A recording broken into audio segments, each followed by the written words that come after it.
Hello and welcome to the Voice to Heal, Get Real and Feel podcast.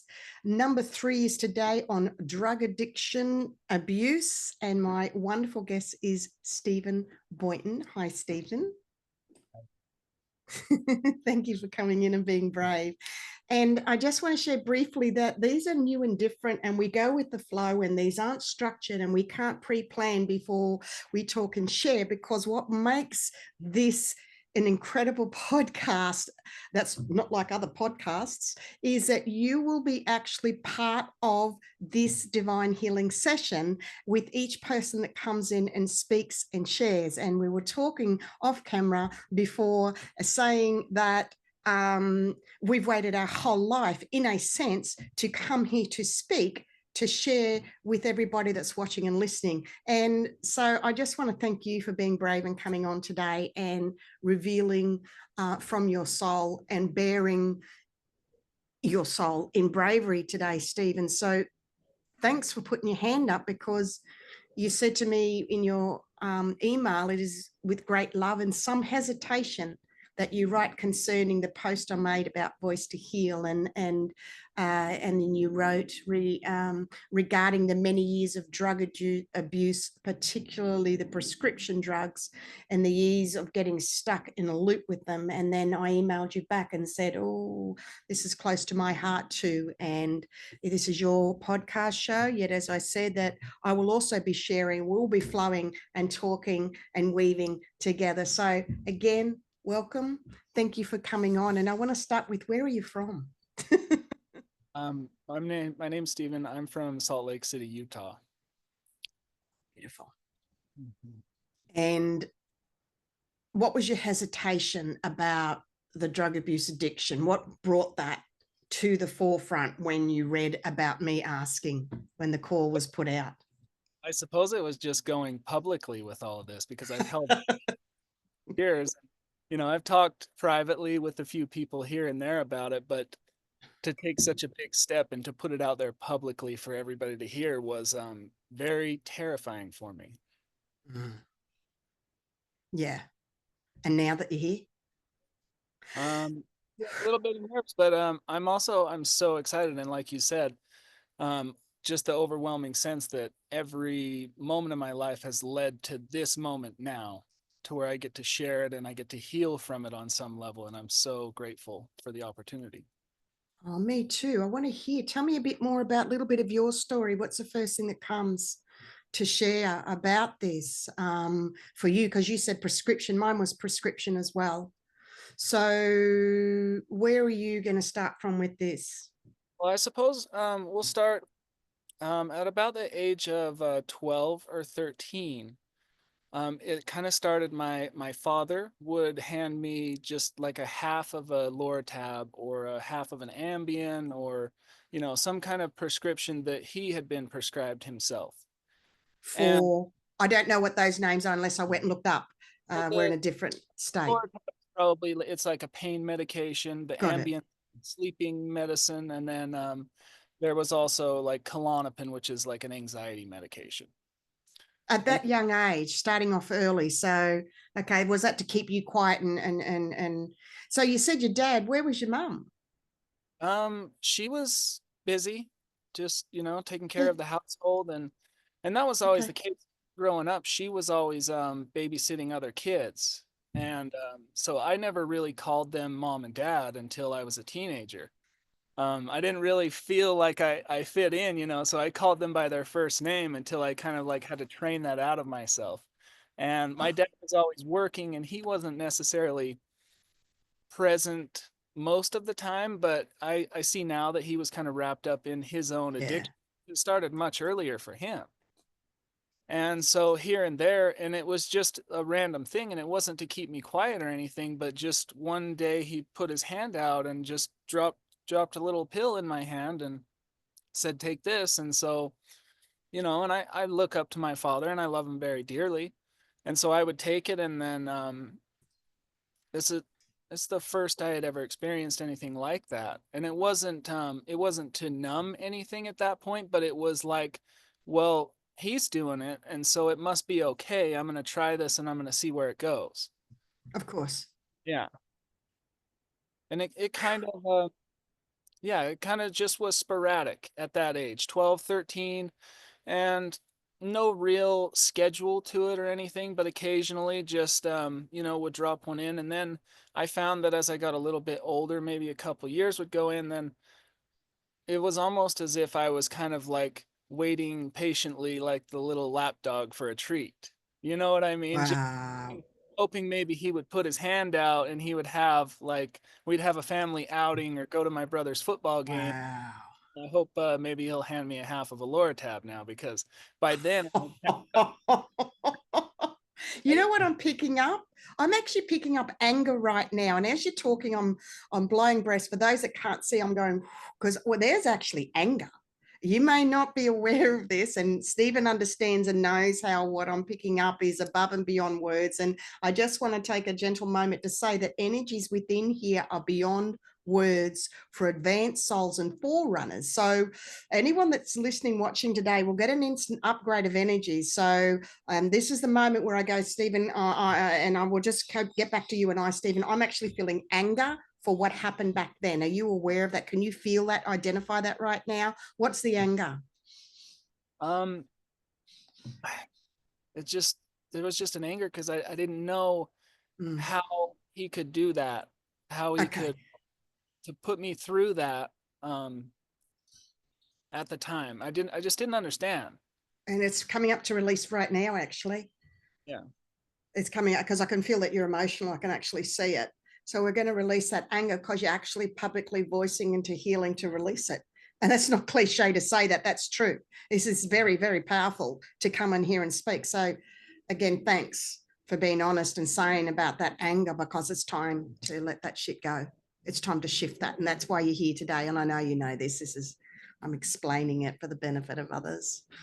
And Only because I had thought I had let that go. But no, I could well, very you did, but until we get together and we do it in this energy space, again, this is the power of these podcasts, is it will reveal something bigger on a grander humanity size scale. And that's the benefit that you get in the healing on the bigger scale. So yes, you did.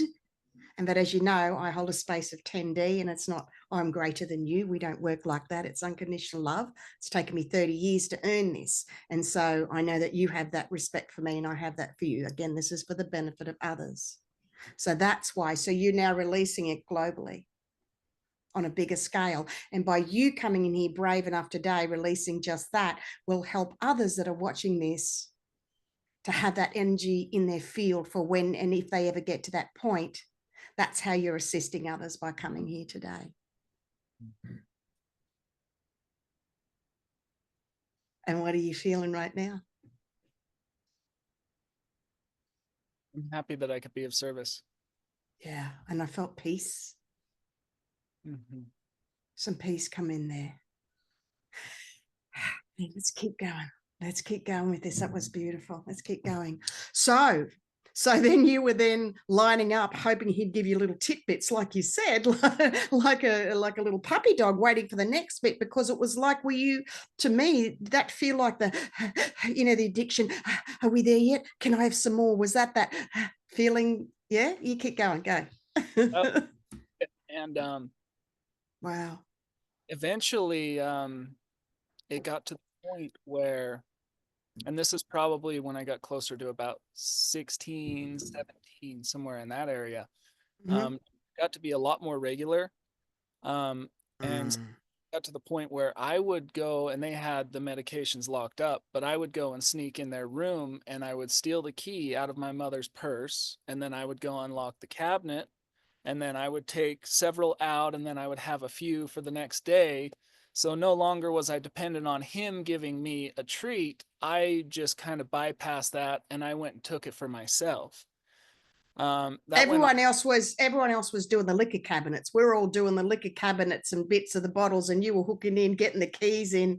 And also you already had the addictive energy in you, because I have a highly addictive energy as well. And then we channeled into other things. So that I was triggered by something very early. One of my addictions was gambling addiction, and not taking away from what you're saying, only adding. And I won something very early, and it triggered that excitement in me at a very young age. And so, and yours was triggered. And I just want to let people know that you have a highly addictive energy. It's a superpower once you understand it and work with it. So you already had that in you. So yeah, so you got the key. Clever.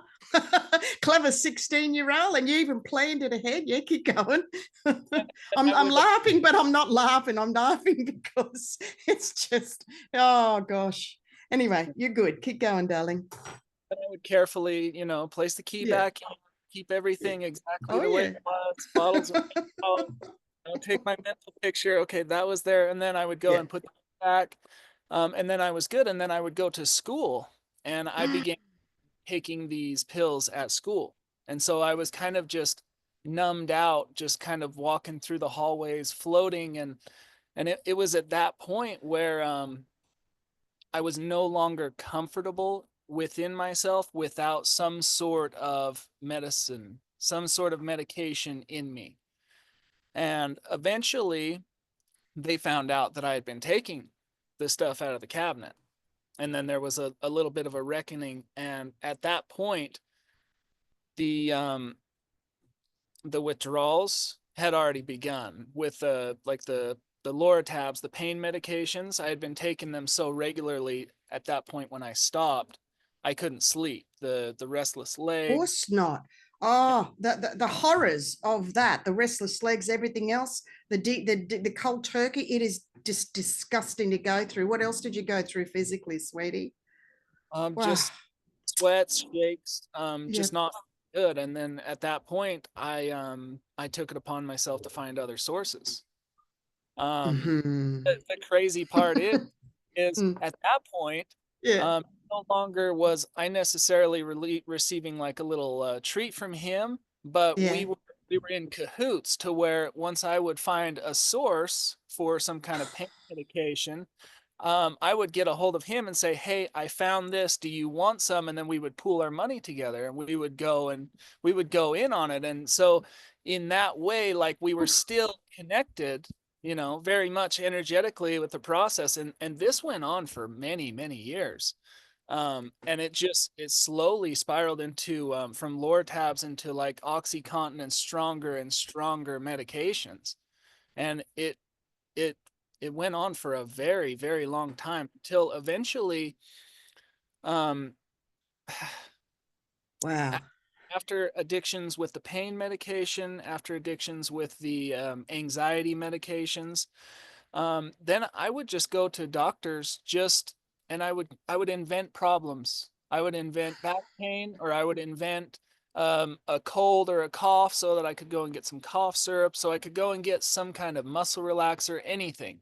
It didn't matter. Mm-hmm. Mm-hmm. I was a regular at doctor's offices, and I had stacks of invoices and bills from doctor's visits, and it that just became my way of being. Wow. I just want to take a minute with that, because at the age of 16, where you're learning, developing, growing, you masked and you self-elevated, as in self-elevation, you know what I mean, from the meds they take you out of your body, as you said, you were floating. So what happened with your inner emotions during all of that? What was happening emotionally in your life during all of that? What was that's incredible that you and your dad. What was happening for you in your personal life? I did not have many inner emotions. I did, what's funny, around that same time I got mononucleosis, and I was very ill for quite some time. And I had a whole bunch of like swollen lymph nodes, and they didn't know what Wow. was going on for 6 months before they actually tested positive. So I didn't know, I was a little panicked there. I didn't know if I had some kind of lymphoma or Yep. whatever was going on. But as far as the emotions goes, I didn't have them because I would just suppress them. That was my go-to. I would feel something, or And I would just, nope, I'm not even doing that today because I wasn't emotionally prepared to deal with those emotions. Like it had gone so far at that point that I would just mask it before it ever even became something that I could look at. So how did this go when this caught up with you? Because that can only be done for so long. So I'll let you keep telling your story from there. Because what I'm asking now is if that detachment, man, that must have hit you hard. Keep telling your story, keep That's sharing. recently. And I mean, it did catch Mm, up in little increments because at some yeah. point, um, probably after maybe around 20, after, and this is after like just going hard and heavy and taking everything I get my hands on. And not only that, like we're talking smoking pot and whatever Yeah. else I Yeah. do Chuck it in. to intensify, just add fuel to the Yeah. fire. Yeah. But at some point, I realized this is not sustainable. I need to take a step back. And Wow. so Okay. I went to a pain management doctor and I got on a prescription that is called Suboxone, which is a buprenorphine. And so it's essentially like a functional heroin, but it has a opioid blocker installed into the medication so that if you were to take some other opiate, it would just throw you into an immediate withdrawal and make you ill. Is So that a bit like naltrexone in the old days? Naltrexone was for addicts. You know a little bit more about this than me. I worked with addicts years ago. So it sounds a bit along those lines, yet it sounds like it's something else, a more updated version. yeah, I think it's a very similar thing. Mm, It's the buprenorphine, and then the naloxone is the other component as the blocker in there. yep. But eventually, I got prescribed that myself. So no longer Okay. was I having to seek that out from other people. I went to the doctor and then I got my own prescription. And at first it was tablets, and it wasn't, and it's supposed to be a sublingual tablet, but that wasn't Mm. enough. I would crush it up and I would snort it.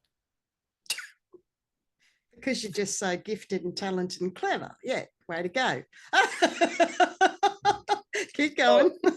that in some way was my step back from the edge of going over. And I knew that Okay. heroin was never an option for me because I knew had I taken Yep. that, Yep. then there was no return from So that. you had a level of consciousness in there during this. This Yeah. is very interesting. Your journey is very different to anything I've ever heard from anybody else. Mhm. And I've spoken to a lot of people about addictions and stuff over 20 years, I'm telling you, and more. So yours is very interesting. Gosh, I'm glad you came on to share about this. Keep going. I'm raptured. I just I kept Wow. taking this box on and it served me for many years. And I was probably on this medication for about 15 years. And just it was part of my daily routine. At some point I stopped snorting it. They changed the formulation to a sublingual film, which was great for my sinuses and everything else. It kind of gave that a rest, but and I would just place this under my tongue morning, night. Eventually I kept working my dose up higher, higher, Because higher, this and is another drug. Is that another drug with the blocker for other harder things? Like, is that still another drug? oh yeah, it's And still a and what's strong. it prescribed for? For Well, people that are what, ex addicts that are reducing? Is that what it's for? Yeah. yeah, so it's that, but it's also for ex-addicts who are still in pain. It is a very Got strong it. Got painkiller, it. but Okay. it doesn't have the full effect like Got it. an Oxycontin or heroin would have. Like it's just a mild dose, but it has a 75-hour half-life in your body. And so you can feel one dose for a very long time. So you weren't taking it for pain in the physical body. You're actually taking it for the addiction to get that detached feeling from when you were a child that kicked you off. Yes, that's why you were taking. So that's a bit different to others that I've known. That's interesting. Keep going.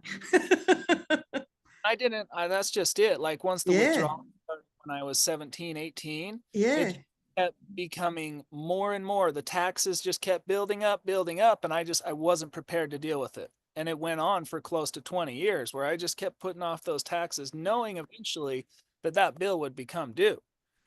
Oh Um, yeah. and Jeez. all along, I was prescribed Klonopin, which is a Yeah. very strong anxiety medication.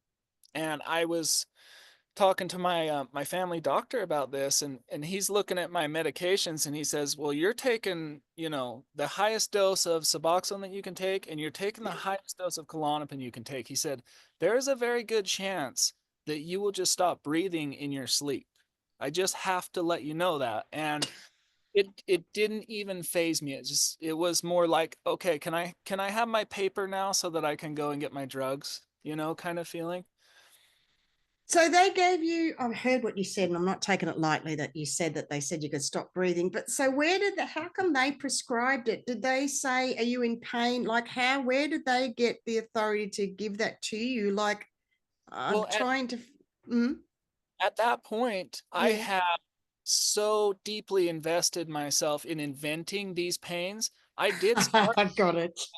I did start to have very physical, very real I've pain. actually done that as well once, and it scared the crap out of me that I could Yeah, actually induce a physical pain. And I did it once and went, whoa. So you're quite a powerful person. You're quite a strong human being. And to be talking to you here today is quite incredible. So what a creator. Keep going. I just wanted to understand how come they gave it to you. It's because you yeah, bullshitted. You freaking lied. You know, you did it to get what you needed to get to detach from reality in life that catered to your addiction that came at a very early age. Keep going. Wow. I lied until the Yeah. physicality caught up with my lie, and it manifested as real pain, and it manifested Oh dear. real anxiety. And so at that point, I had created a very real need for these things in my life. And s and they were just providing the Band-Aid for me at that point, However, so could that have been the anxiety? I'm just asking, could that have been the anxiety underneath from when that was suppressed when you were younger that finally came up too? it very I well just could be, but I wasn't prepared to look at it yet. I got it. I got it. It may be a bit of both, is what I'm actually getting. I'm just tabling this for you. I have a feeling it's a bit of both because you can only suppress that so long, that detachment from the childhood stuff. And then, as you said, after so many years of saying that, you actually induce that. So it's also from your childhood what was suppressed as well as what's coming up now, Stephen. It met, as you said, you knew it was like a circle that opened and boing, there it was. And the circle did this completion. And then what happened from here? Well, at this point, I was just, I had assigned myself a life of misery, and I just thought that there was no way around it, that this is my life, and How eventually, old were you at that point, darling? um, this was probably about, mm, 9 years ago, so Okay, it gives us some context for us to understand the timeline of this. yeah, I was probably about 27 at that point, and I thought maybe 20, maybe in the 25 to 27 range, and I just thought, well, at that point, I had gotten off of the anxiety medications. So it Well done. was no longer the benzos and chasing that dragon. It was just the opioids and whatever kind of weed that I could get a hold of to smoke with it. Okay. So just briefly, what was happening up to that point in your late 20s with work and relationships while all that was happening? What was happening underneath with all that? I had recently gotten married. So I had been in a very rough a deep relationship that ended very quickly, and it ended because I ended it because I knew that I wasn't going to get off of the anxiety medications and the drugs unless, because I was using this person as my crutch, and it was a Yeah. fallback. So that relationship ended, but I was still very heartbroken. And so I met somebody else within a few months, and I rushed into a marriage with this person. Yeah, I did that a couple of times myself, Dal. So just to help you feel a little bit more comfortable with that, what we do, yeah, keep going. And then I ended up having my first kid about a year after that. My daughter was born, and Beautiful. that was about the time I remember about the last time that I took the anxiety medications when she was born. I was prescribed a bottle of 60 pills, and I took them all in about 6 days. And she was a born. And I was not present. I could not keep my eyes open to save my life. And I don't know how I was able to pull through enough to make sure she was taken care of. I see a theme of really this being your journey and part of your journey, and the second marriage so meant to happen to bring your children into this world. And because that's part of your change as well.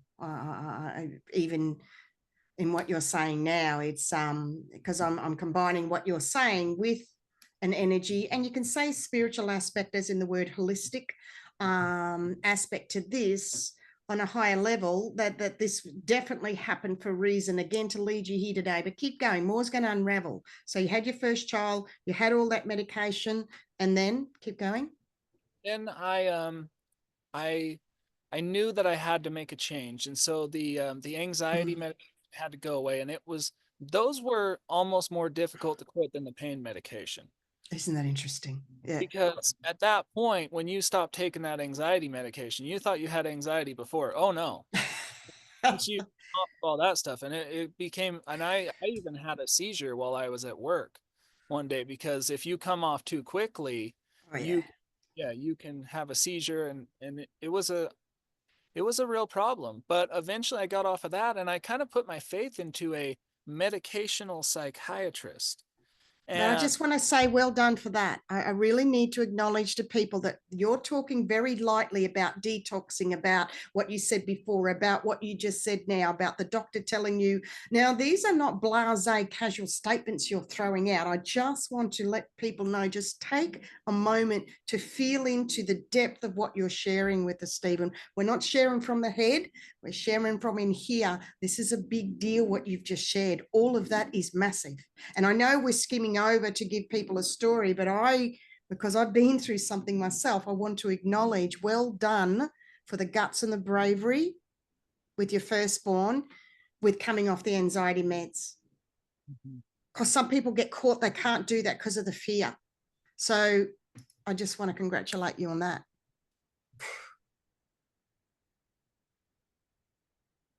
Over to you. What are you thinking? What's happening uh, for you just then? hmm, I'm Well, feeling just I'm so happy that that I was able to get to that point. yeah. And I'm grateful for the child coming into my life, because I have tears with you. I can feel your tears from here. I feel that had she not come in, I would not be here today.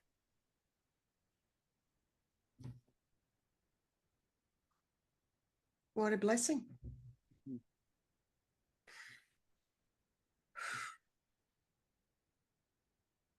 I'm just honoring that and just taking a moment with you. What's her name? Audrey, Oh, Audrey Bell. oh, look at you go all gooey talking about her. That's beautiful. So, whew, big turning point. Keep going, keep sharing, So at that please. point, I went to the medicational psychiatrist, Yes.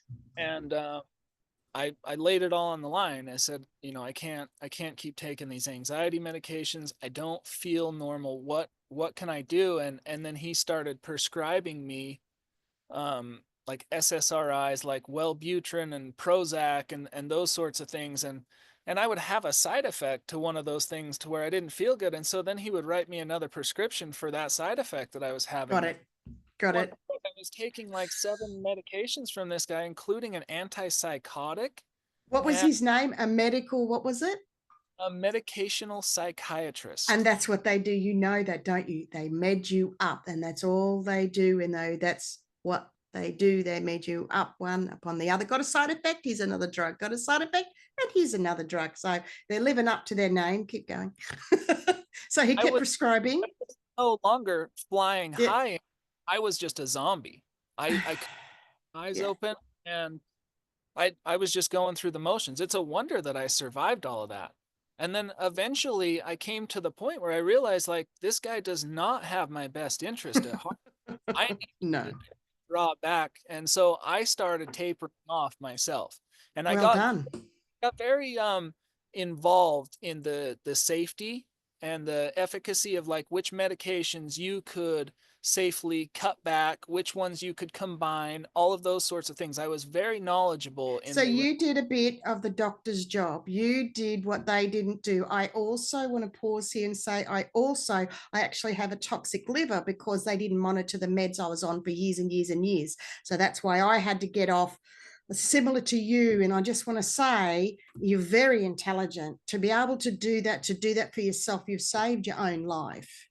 Yes. I do know that. I know that you have saved your life. So I just want to again acknowledge and credit you with that capacity and that ability to be able to do that, to work it out for yourself. It's incredible. Keep going, darling. So yeah, eventually I would kind of work on one at a time, and I would just take less and less and less until eventually One. there's no more of that. Oh, And well then I done. stopped seeing that guy altogether. Yeah. And I took my power back in a sense because I realized like this is Yep. not helping me in any. I went to this guy with my hands out hoping that he would help me, and I realized that it only made the problem worse. And meanwhile, I'm still taking the Suboxone all along. That never went away. That was a different doctor. Wow. Wow. He And said I'm that. just thinking about the people that don't have that inner strength that you do, that I do. And it's not saying people aren't strong at all, that go for help and they're just numbed and drugged. There's so many here. The medical health system here for people with any sort of abuse or addiction is horrendous, is very lacking. So across the globe, there's a very similar thing that's happening. It just, yeah, I just wanted to highlight that. What do you feel about that? You also can see that? Oh yeah, I can see it. And Mm. I didn't start to notice like all of the like file a lawsuit if you've been addicted to this medication or whatever, and after gotten off all the drugs, and I thought, you know what? I Yeah, could, but I've washed my hands of it. I don't want to be that's involved. right. Wasn't meant to be for you. Yeah, good on you, darling. Good on you. Wow, wow, wow. So with the doctor and then weaning yourself off, then what was your next steps? Um, well, at Because that, all of this impacts the physical. That much medication, I'm sure you're going to talk about later on, but that really hammers your physical, your organs. I know there's a lot of stuff that happens. Are you going to share a little bit about that, or am I jumping ahead here? I'll stick with your timeline. So you weaned yourself off? well, yeah, we'll certainly get to the. I mean, the physical aspects. It was horrendous, and Oh, also my diet wasn't very good at the time. I wasn't paying attention to like eating healthy foods or anything like that. But I had acne. I was overweight. I did not feel good. I no. don't. I felt at all, to be honest with you. I was just kind of going through the motions. I didn't know What what was it your was. turning point? What was your turning point? This what just came. What was your turning point? Because I'm getting it. I'm saying, what was your turning point? My grandmother Barbara, who I Yeah. was very close with, she passed away Oh, um late in the year, and she had mesothelioma, and she went from being around and being happy and bubbly, and then 3 months we found out she was sick, and 3 months later she was gone. And it shook me so much, and I just it led me to ask, why, what are we doing here? There has to be more to this. okay. That was the first thing that really just kind of rattled my cage. And I cried and cried and cried, Oh, and then about um not long after she had passed, um I was approached by my father with some LSD. And he had taken it the day before and said, "You need to try this." mm, And I'd never done anything like that before. I'd taken mushrooms in the past as a kid, but I had never done LSD before. And so I went over to his house and I took this LSD, probably a rather large dose for my first time. And when it initially started to set in, there was some panic and some confusion. I didn't quite know what was going on. mm. After I kind of realized like this is not going away. I just need to like settle in. I laid down on the floor. The dog came over to comfort me, and I closed my eyes, and there's my grandmother with her hand out saying, "Come with me, take my hand." And so I surrendered completely. I took her hand and I was pulled away from my body, away from any sort of pain, and I was whisked away to what I could only describe as a place of pure, unconditional love. There was no thought.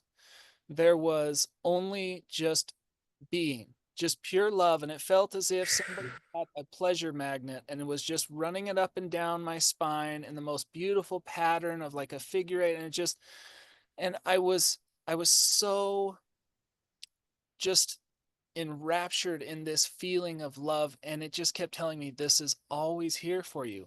This is always here for you. And then I would Wow. snap back into my body, and I and I Wow. and I would be like, what happened?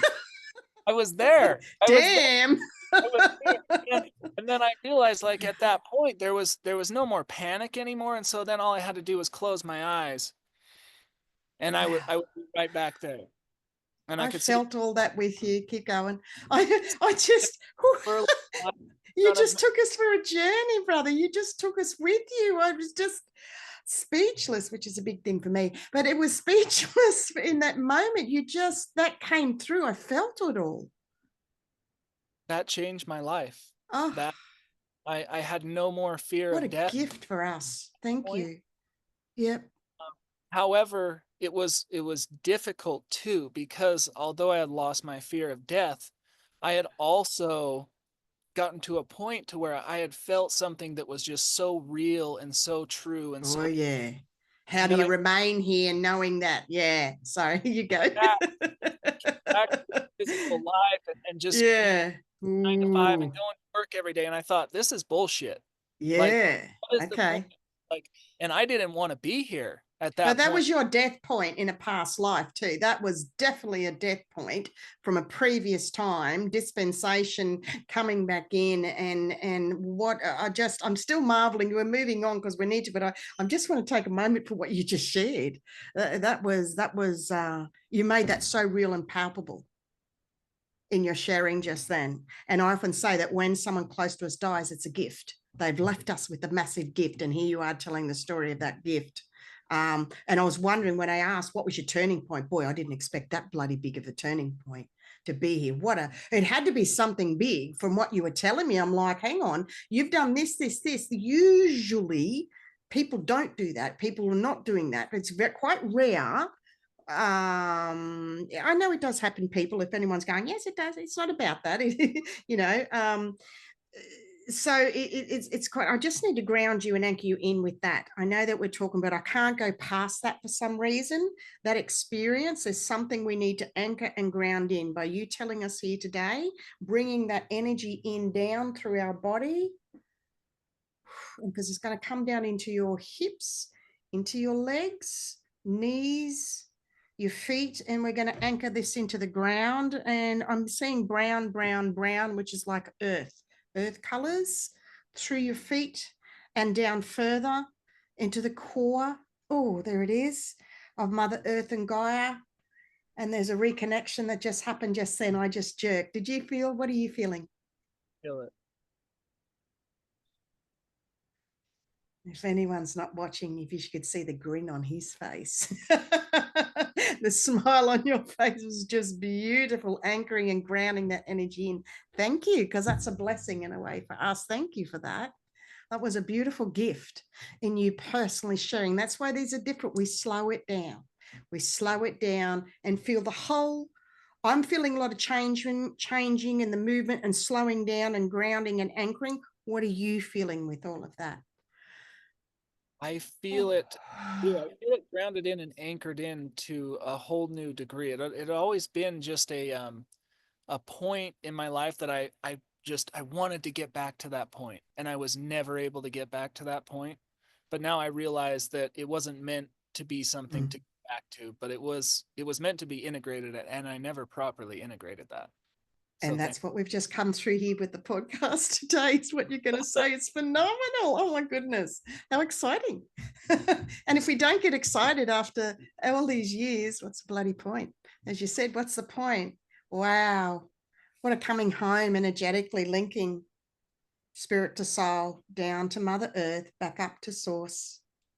is just beautiful. It's a completion of sorts energetically for you in sharing this. What are you getting to share about next? We're going to wind up. I'm giving you, we're going to wind up probably 10 minutes or so. And the reason I say that is we can talk here for hours. When you live in infinite energies, and that's the energies Steve and I live in, you need to set energy boundaries for your mind. But otherwise, we could be here for 5 hours and it would feel like 1 hour for us, or half an hour. I'm just letting others know. So that's why I'm saying about 10, I say, Stephen, but it's going to be complete when it's complete. So where do you want to go from here? That we just did a big clean slate. And so I just So want to regroup for a minute. And where do you feel to go from here with? that was one of the major turning points in my life. And so the very next day after that experience, Yep. I, t- I took half as much of the Suboxone. I looked at it in the morning and I said, you know what? Wow. I don't You need can that. do it. I'm Yeah. going to take that. And I felt fine. I I felt know fine. the feeling. Yes, yes, I that's realized at that phenomenal. realized at that point I'm no longer going to remain in a static state. And so I steadily cutting my dose down and cutting my dose down until I had to use tweezers. This took many years. And then Thank you for saying that. Yes. took a very long time for me to get Yeah. there, but eventually I was taking, so these little strips were probably about an inch long by a half inch long. And I would cut it with scissors. Eventually I needed fine point tweezers to pick up about a 64th of this one strip. And that was my dose. And then we lead up to Wow. November of 2020. And I had felt it coming in October. And I knew that I needed to make a complete change. I needed to get off of this stuff. Yep. Otherwise, I feared losing my soul. That's the only way that I could describe it at the time. Yep. Yep. And so the way that it came about, and I was listening to a podcast where a numerologist was talking about how November 11th of 2020 was coming up. And she said, whatever you do on this day will be amplified because of the numerology. And I got to the point, and I was working a job where I had a whole bunch of sick time available. I went and talked to my boss before then. I said, I'm going to be very ill. I laid it all on the line. I said, I've been taking this stuff for years and years, and I'm Wow. off of it. I'm going to be very sick. So I cashed in 3.5 weeks of sick time. And Yep. November 11th, I was done. Oh, I gave it all away. I gave it to my dad. He was still prescribed at the time. I said, I don't want this anymore. Here you go. well And he done. said, no, no. Wow. He said, just take one just in case. He's like, I've tried to get off the stuff before and it was very hard. And I said, no, you're not hearing me. I said, I don't care whatever it feels like, however bad it is. I'm not doing this anymore because the pain of every time that I put that under my tongue, I would just cry inside. And the pain of that got worse. Any fear of how bad the withdrawals could be. And I knew it was time to change. And I so, just felt that pain release out of your heart just then. I yeah, just need to take a minute. I got tears. It was a really big point telling your dad that something massive happened then. Just give me a minute to process and release that for you and with you. Well done. You broke the chain. You broke that. And I'm just so proud of you for your children. Oh, gosh. Woo, Stephen. Let's let them come if they need to come as we continue. That was a really another big turning point. It was not even a turning point. It's not even those words. That was just something else. Keep going if you feel to, whatever you feel to. If you want to pause, if you want to keep talking, I'm just needed to pause because when people talk, my energy is very large and I embody and I feel an uptake and release with people. That's why I choose who comes on here. And it's only for people that have earned it. This is for others. Only people that have earned it that I choose to share my energy with because it's 2 to 3 times bigger than everyone else's. And I'm a mirror of a mirror and often say you're welcome to your reaction for you if you're triggered with any of these videos. So that's why I'm feeling so much as a grandmaster of 20, 30 years in 10th dimensional embodiment, working on myself for that long. Okay, big shift and release happening right now, Stephen. You're upgrading right now with that about your dad. That was massive. Remember we were saying to people, we can't plan, we don't know. Well, this one is huge. We're releasing this. And as I'm releasing these older energies, it's for you, your father, and down your generational line, that this is not going to continue from what you have done when you pulled away from your father in that way.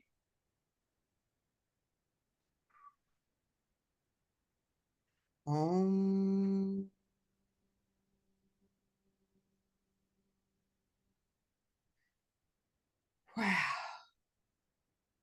Did you feel that beautiful golden yellow just came up and released out of your solar plexus? A new freedom energy? What are you feeling? I feel so much lighter. Oh, it was a big miasma. That was a family miasma pattern that was over you, your family. Voicing to heal here today has cleared that out of your energy field. And before we came in, one of the things I wrote to you was there is a lot to clear out of your aura and energy field. And when we do so much ourselves, sometimes we need someone else to come in and help us to help ourselves. And that was a case of this with today. So this is part of that we got that message from Spirit about clearing, cleansing out of your aura. Who would have thunk? Who would have known it was going to be this? And 100% it's this. And this beautiful yellow, your solar plexus is a new freedom, free.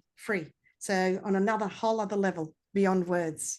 And that's why you just said you feel lighter. And I'm putting words after 30 years working inwards. I can put words to what Stephen is feeling and what I'm feeling. And that's why we slow down to take the time to explain to people through our personal life experiences. What you're sharing, Stephen, is phenomenal. It is a big deal. It does take a lot to reveal, because you've got partners, you've got parents, you've got kids, you've got friends, people who may see this, and to expose ourselves it takes a lot. So again, I want to thank you. We're not finished yet. We are, so I just want to honor that healing that just happened. So that was another slate clearing. So we'll be finishing up shortly, Stephen, but I want you to feel finished. There's no rush. So knowing this is your winding up for what you would like to continue to share to feel fulfilled, please continue. So at that point, after I had effectively gotten rid of any of the Suboxone, whether it be in my possession or in my bloodstream, I wrote it out. I did not sleep for 3.5 weeks. Just the worst withdrawals that I had ever felt. I slept in another bed away from my spouse so that I didn't disturb. And I was lucky if I maybe slept for 15 minutes at a time. And I would wake back up and I would toss and I would turn and that went on for It's a living hell is the only way to explain that kind, and it's beyond those words. I've been through something horrific myself. That's not my place today to tell that story. It is, you can't even recapture, you wouldn't want to recapture what that was like. Even you telling this doesn't cover it, what it was like to be in it. Yeah. it took months and months to work. Mm-hmm. But as I did, I started to feel again. And I did not mask Wow. those feelings. And it was so intense Oh. feeling Oh. emotions and not running to something and covering them up. Mind you, I still would occasionally smoke a little bit of pot now and then. Good for you to help ease it. I'm like, good for I you. needed, I needed to do something. Yeah. My nervous system was fried at that point. It 100%. helped Yeah. me give me somewhat of a smooth landing That's it. after I I hit didn't. I bottom. didn't. I didn't have the smooth landing. I was convulsing at night, every night for 3 months, convulsing, lifting off the bed. And Michael had to put his hand on my stomach just to stop me convulsing. It was hell. It was hell. So that's why I'm saying I really do understand. The Keep beautiful going. part about this was my father was still addicted to the Suboxone and had been like Mm. But after he saw me get off of it, Yeah. realized it was possible. And he Exactly. talked to me. This was maybe 3 or 4 months after I had gotten off, and he said, "I'm going for it. I'm getting it." And he did. He followed through, and I was so happy that I was able to show Oh, him possible, and we were able to break that chain. And the greatest part is that my kids don't have to experience that anymore. I get to be yes. and I get to feel all the emotion, and I feel just so much Oh, love and just so much oh, happiness through me every day, and it grows and grows, and I'm so grateful that I got to the point where I was able to come home and to feel again, and to know what it's like to have joy and to have peace. And yeah, I have hard days, but they're the greatest hard days ever. And I'm truly at a point now to where I'm happy when I wake up, and I have so much gratitude. oh, And I've got tears with you. it's taken It's go through real. all I of can that feel. stuff Mhm, to bring mhm, me to that point. And mhm.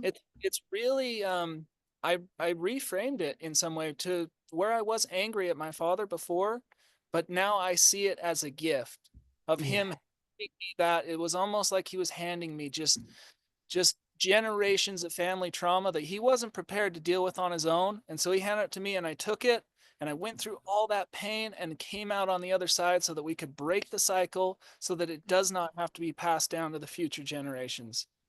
La. Mhm. wow. What a phenomenal, incredible story, breakthrough, just phenomenal. And your dad wasn't able to. And I know you know that. He wasn't able to. And it did take you, and it was in him. And that is just absolutely amazing. And as you said, that to have that gratitude, and because you know what it's like to wake up and still be alive, and that's what you're grateful for, is to wake up and still be alive. Oh, Stephen, that is just, I did not know what was going to come today. All of that is just next level. It'll take a couple of times to watch this, people, to take it all in, everything that Stephen's sharing, to where he is now. And where are you now? Just briefly in closing, where are you now?